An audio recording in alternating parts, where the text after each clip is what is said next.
Hello everyone, my name is Jeremy. Welcome to Block and Key. Today is May 31st, 2017, and today I'm going to show you how to create paper wallets for your Bitcoin. We're either going to create a live Linux distribution on USB keys if you wish, or you can also use the live CDs, DVDs, if your laptop or PC as a DVD player. The nice thing with using a live Linux distribution is that you can use an existing computer that's not attached to the network to generate your paper wallets with security. I'm going to show you and demonstrate that, and we're also going to check the code. So it's not too difficult to use, but if you follow this step-by-step guide, practice with your paper wallets, transfer some Bitcoin just to get an idea and a feel for it, and just have the security knowing that your Bitcoin's in cold storage. There is hardware wallets that you can purchase. I think they're roughly around $100 US. But this is cold storage. This is what I prefer the most.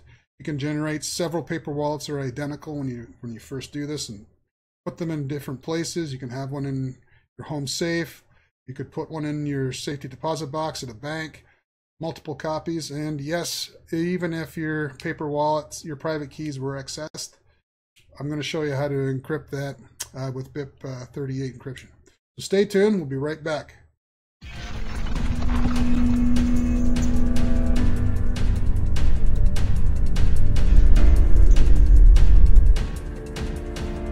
Block and Key. Okay, welcome back. Before we get started here in generating our paper wallets, I just wanted to show you where you can download a live Linux distribution. One of the easiest ones to use is Ubuntu. I'll have these in the description of the video below, but it's ubuntu.com, download desktop. If you want to create a live USB that's bootable in Windows, you need to install a program called Rufus. This is where, if you are on Windows, I recommend to create a live CD or DVD. That way you don't have to install Rufus. Windows is prone to malware and spyware. I know people will get into that debate, but that's one of the reasons why I prefer Linux. It's an open source distribution. The code is available for anyone to view. You're just going to click on download. You can offer to donate if you wish with PayPal. Right now we're just going to say no. Take me to the download. It says your download should start automatically. If not, so we're just going to click this button here now, download now. Save the file. Download it to wherever you want and hit save. Once that's done, burn it to disk, and we're going to have a live Linux distribution. So before you burn the ISO to disk, if you've done the USB route,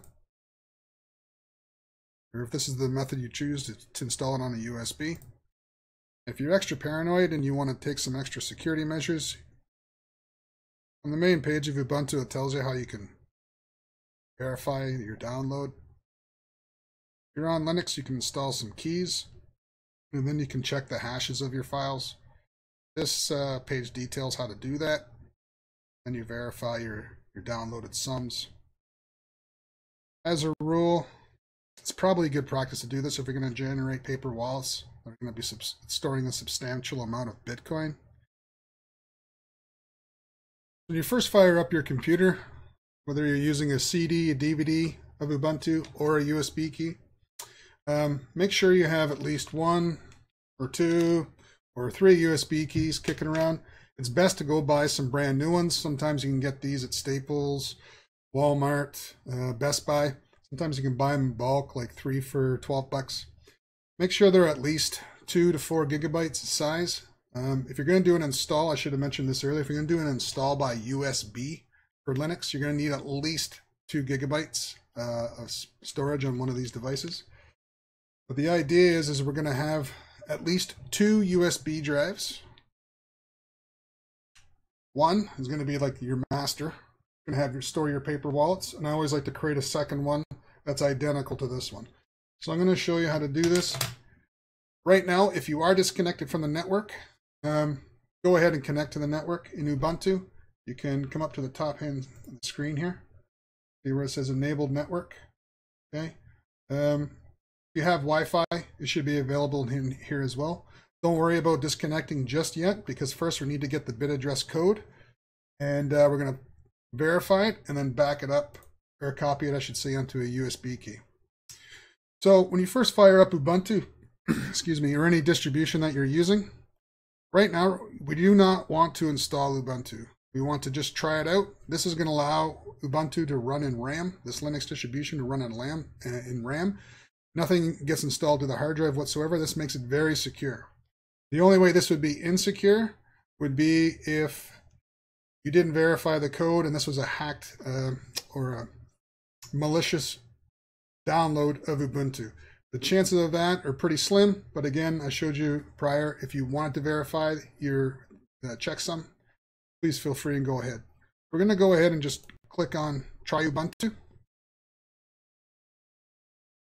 Now again, I'm running this in VirtualBox, so it's a little bit different. I'm just doing that so I can screencast this properly, but it'll be exactly the same on your machine.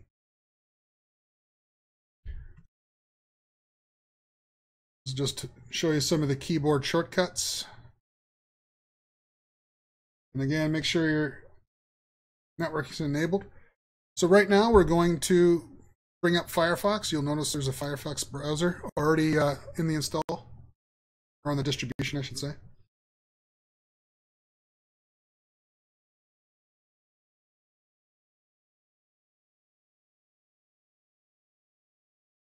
And where we want to go is we want to go to bitaddress.org.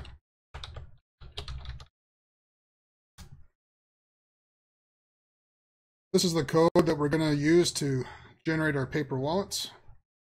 You will have to move your mouse to create some salt. I'd hammer away on the keyboard, but I don't want to make too much noise.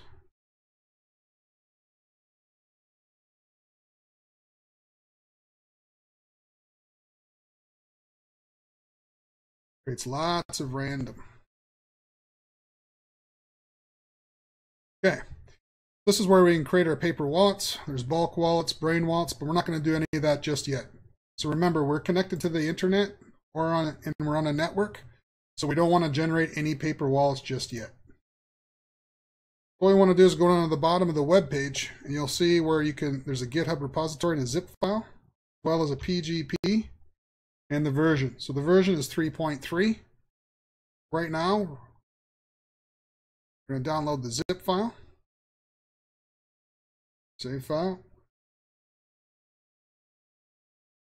Not a very big zip. Shows that it's already done. Go back to this page. Where it says PGP. This is the public key that we need to grab.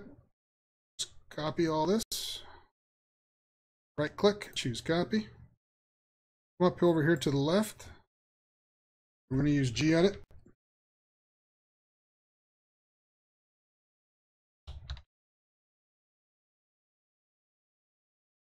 Oops.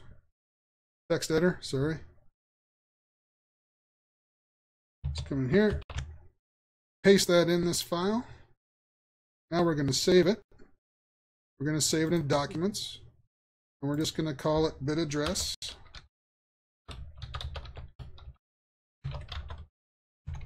pub key .gpg. Make sure you give it that extension, GPG. Hit save. Close that now. Now in Ubuntu, you got this nice dock. Click on Files. In Documents, you'll see that's where we saved our file. We need that key. And in Downloads, that's where we downloaded the bit address zip file. You can go ahead and just right-click on this and go Extract here. So now it's extracted. Now we need to bring up a terminal and import this bit address public key. You're going to come up here, type in term, select terminal. Now, again, this is all running in RAM on your computer. Nothing is being installed. And the nice thing with this distribution, most of the tools that we need to do this are already on the disk or on your USB. There's nothing to download or install other than this bit address. So I'm going to change the directory to Documents. ls will just list the details, which is right in here. We're going to give this command gpg --import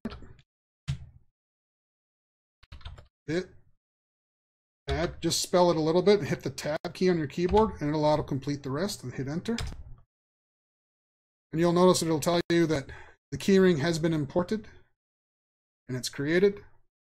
You want to just verify that the key was actually imported. So gpg --list -keys.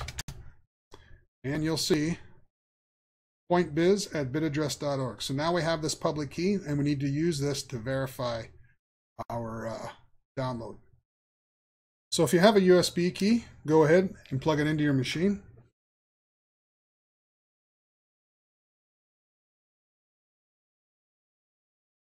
You'll see how mine pops up to store and go. So it's already in there, which is great. So now we have to verify that our code is actually good. So again, bring up a terminal. Just going to close this off. Come up again later.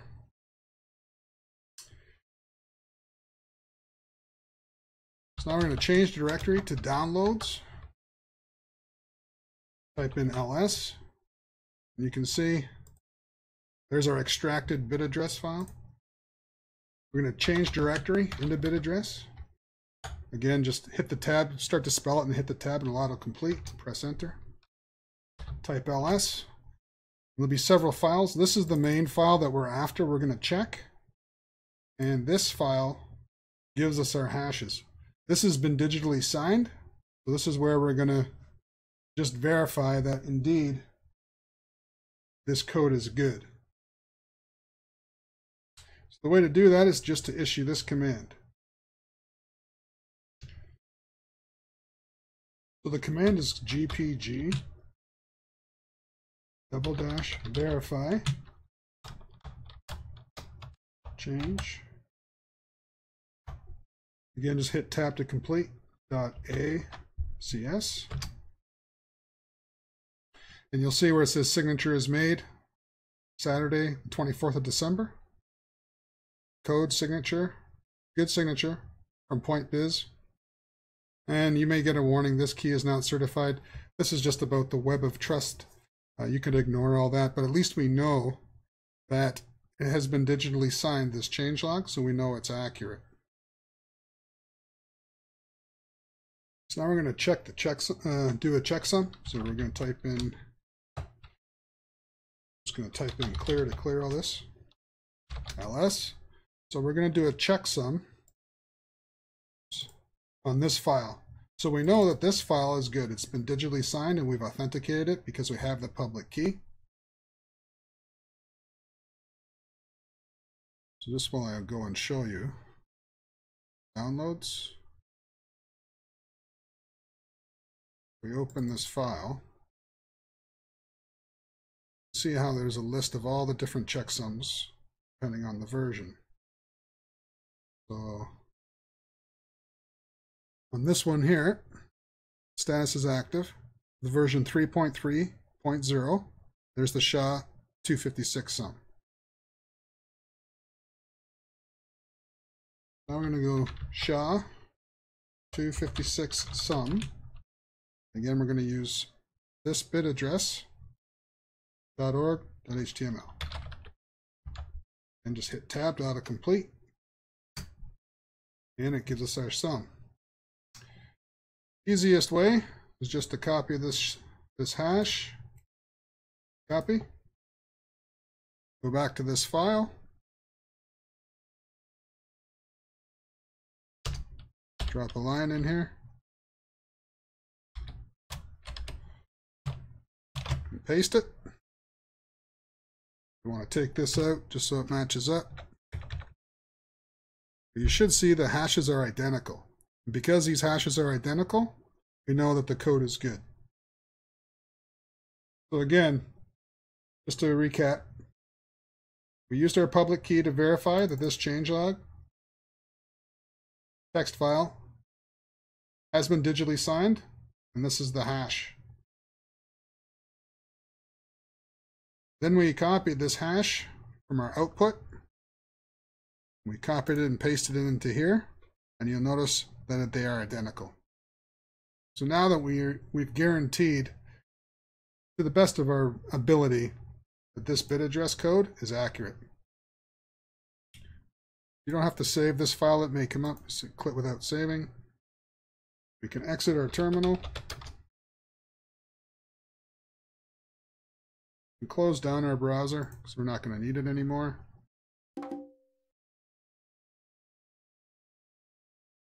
Now we're simply going to go to downloads.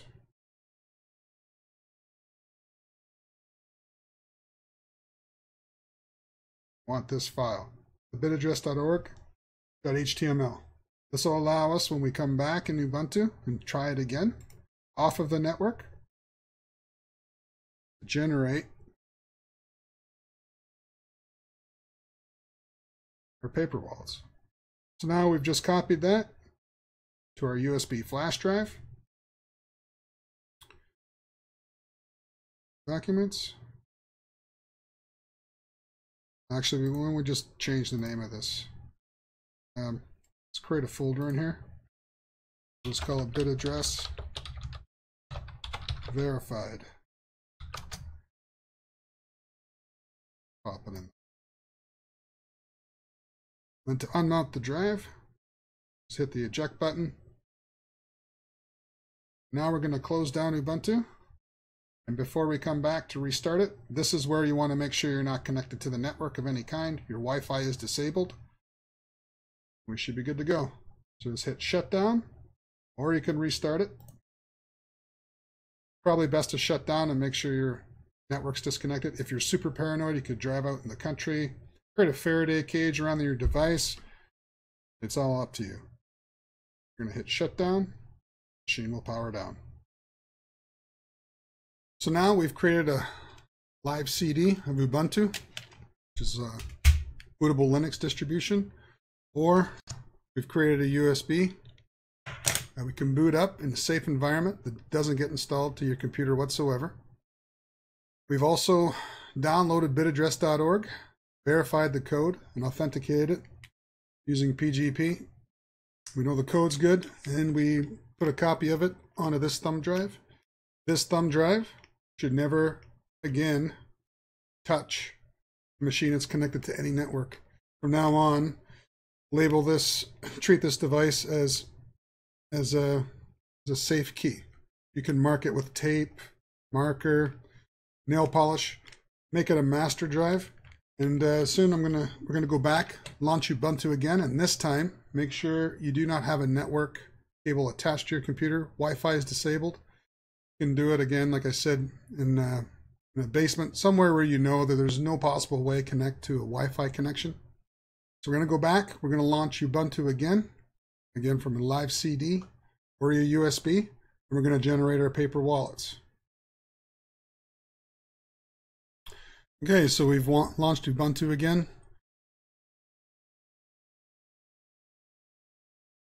From either a DVD, CD, or a bootable USB. You come up here to the network, see where it says enable networking.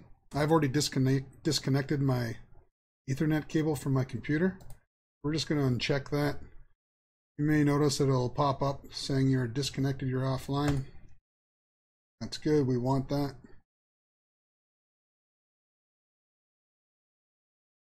If we try to bring up a web browser just to make sure there's no internet connection, usually this is a good sign that there is no network. Should tell you you can't load. I want to double check Let's run terminal. Try to ping Google. So we have no network connection. Again, just make sure your Wi-Fi is disabled. If you have a switch, even better, make sure your switch is off. And just easiest thing to do is just disconnect the cable. So now we're going to plug in our USB drive. And you should notice down here on the left that the store and goes there. Launch files. And there it is.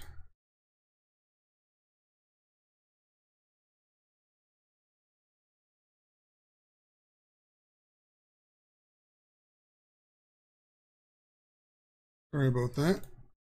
Getting a little too carried away. So this is that USB flash drive we created previously. Try this again. You're going to double click on this file. Firefox will launch automatically.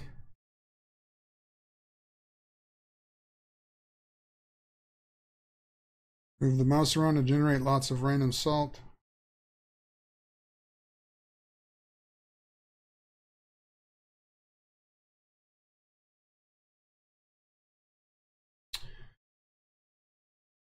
I would never use a single wallet. We're going to go to paper wallets. We're going to hide the artwork. We'll just try 5 addresses for now. Actually make, we're going to enable BIP38 encrypt. This allows us to create a passphrase that will encrypt our private key. So even if someone was able to get their hands on your private keys for your paper wallet, they'd have to brute force with the correct passphrase. So let's give this passphrase my paper wallet. My paper wallets. Okay. Again, we're going to hide the artwork. We're going to generate 5 addresses with a BIP38 encrypt. This creates a passphrase, and the addresses per page is 5. So let's hit generate.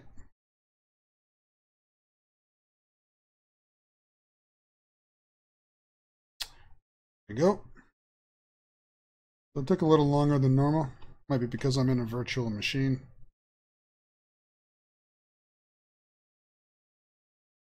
Here's a public key. This is the key you would send Bitcoin to. We have 1, 2, 3, 4, 5 wallets. Here's our encrypted private key. Now you can print this. I'm just going to do this. I'm going to go print to file. I'm going to put it in the store and go. I'm going to create a folder in here. Paper wallets.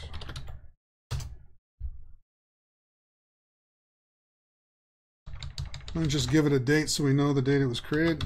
May 31st, 2017 wallets.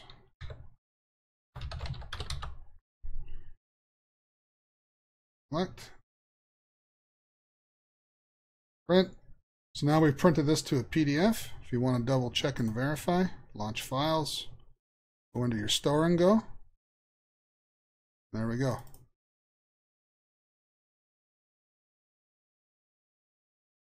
There's our paper wallets. Again, if you want to have the artwork, that's up to you. I prefer this. Now, if you have a USB printer, again, not one that's connected to a network, and not a printer that has a hard drive in it. Ideally, if you have an old printer, inkjet or laser it's kicking around that you never use anymore, this might be the best time to blow the dust off it. And then just plug it into your Ubuntu computer here with a USB, and you should be able to print right to that printer. Most of the drivers for Ubuntu are pretty decent. You won't have to download anything or install. There's our paper wallets. Now to verify a wallet, we're going to go with this one. Just copy. And go to wallet details. It says enter in your private key. So again, we use this private key. Hit paste.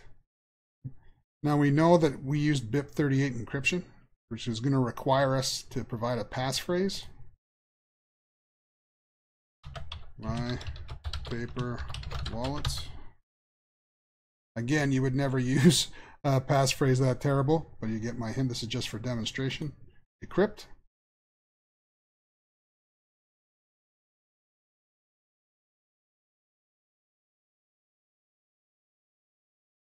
Okay, so that took a little bit of time. Depends on your machine, how much RAM you have. So you can see here, go back to our paper wallets. Actually, let me bring up our PDF file just so you can show. So again, I would recommend printing a couple of these sheets off.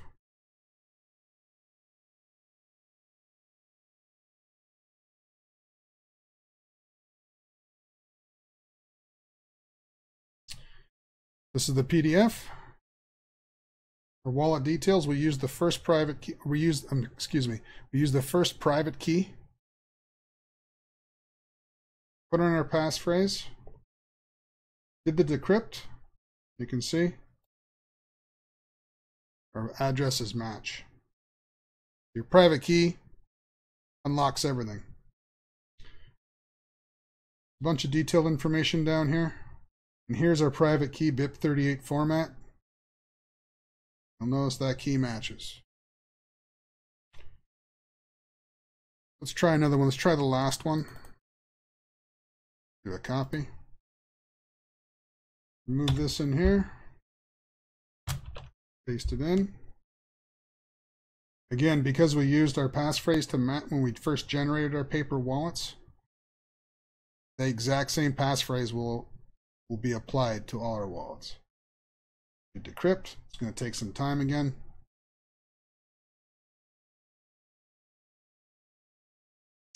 Okay, so we're back. See, they were successfully able to decrypt it. And again, this private key matches the private key, or the public key, I should say, from our fifth wallet. Scroll down to the bottom. There's our private key, and it matches. So what I normally do is I test each one of these. Do it 2 times, 3 times if you want. Just make sure you're doing it in a safe environment. Again, I can't stress this enough, not connected to any network, and you're running this file. This is a client-side Bitcoin JavaScript generator, wallet generator.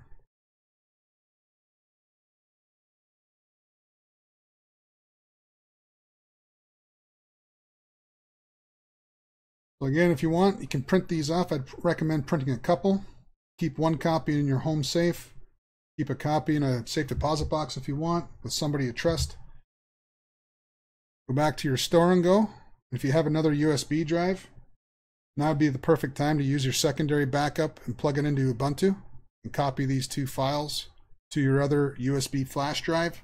Now you have 2 flash drives. Again, one in your home safe, one in a safety deposit box if you wish, and you're safe. You have 2 printed out paper wallets, and you have 2 USB backups of everything. And from now on, anytime you need to access these, make sure you're doing it in a safe environment. You can keep your live Linux CD, keep it handy. And every time you want to sweep a key, so for those that aren't aware, once you generate a paper wallet, it's a little bit different than a hardware wallet. You want to cash out your Bitcoin. So if you had 1 Bitcoin in this wallet, 1 Bitcoin in this one, this one, this one, etc. You want to get your 1 Bitcoin back out. You have to do what's called sweep this key, which means you can't just take a portion of your Bitcoin out. You have to use this key, and you'll sweep the entire key. So if there's 1 Bitcoin on it, you go to your blockchain.info wallet or Mycelium or any kind of other Bitcoin wallet, and you want to move your Bitcoin to a hot wallet, you'll have to sweep the entire amount that's on this wallet using this key. If, I should stress this now, if you want to get back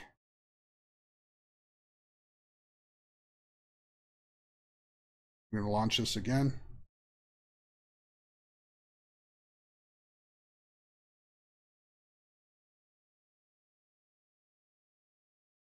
Shouldn't have closed that window down. I apologize. From my understanding, not all wallets will allow you to use the BIP38 crypt. So if that happens, simply come into wallet details, grab the private key, pop it into your JavaScript client-side generator,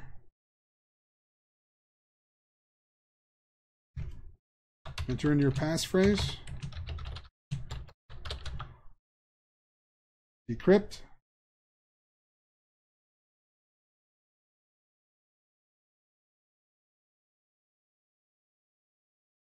so we've decrypted our wallet.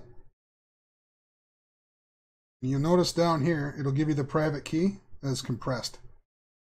This one matches our second wallet here. This is the key, private key, that is unencrypted. So if someone did get, if you didn't use BIP38 encrypt, and someone was able to see this address, they could just take your paper wallet and clean you out. So it's always a good idea to add a passphrase. Let's just copy this one. I'm going to clear that. We're going to remove the passphrase because we don't need it. If we do wallet, so again, we're going to use the unencrypted key for our wallet details. And do view wallet details. And again, it's going to give it, you'll notice now it's not showing us our private or BIP38 encryption. That's what a private key would look like that's not encrypted. That would apply to all these wallets. So I recommend to just play around, get some Bitcoin. I know the transaction fees are a little bit high, but even for $20, generate some paper wallets using this method and use a hot wallet online and just try transferring some Bitcoin, learning how to sweep a key. Check to see what hot wallets allow you to use BIP38 decrypt. You might be able to get away with using one of these private keys and just sweep it into your hot wallet online. Get used to using paper wallets. Again, I wouldn't just immediately transfer large sums of Bitcoin to each one of these wallets. What I usually do, just to make sure, I create a watch wallet. So I'll transfer, say, to wallet one here, I'll maybe transfer like $5 worth of Bitcoin or $3 worth of Bitcoin.